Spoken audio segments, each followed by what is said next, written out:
Well, I wanted to take a couple of minutes now and share with you one of the analytical tools that I use on a regular basis to see how far the spine is out of balance, how subluxated you are, how much misalignment is in your spine. So what I do is turn this little device on. I have what's called a nervoscope and a delta T meaning change in temperature detector. Sounds kind of fancy, but all it really does is it measures a temperature differential side to side. You can see based on the heat of my finger how that needle is swaying. And then same thing on this one. This one's a little different.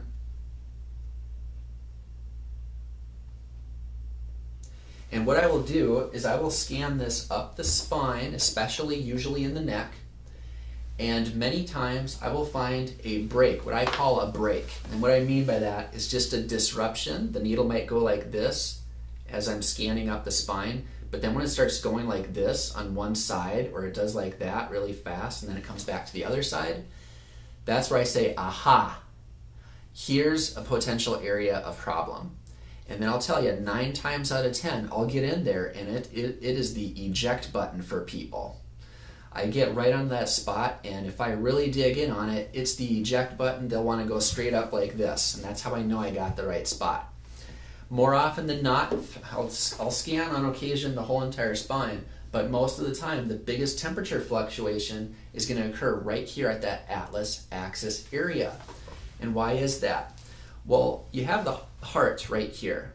You have the aorta coming up from there. You have a couple of arteries that flow in through your neck. This vertebral artery right here kind of looks like string licorice on my model. And then eventually, once it gets through the atlas vertebra right here, it goes up and it supplies the entire brain with its blood supply. It becomes the carotid artery, and then it goes up here and it gives oxygen to your brain. And so along each level of the spine, you have a nerve that pops out, but you also have an artery that comes out of there as well.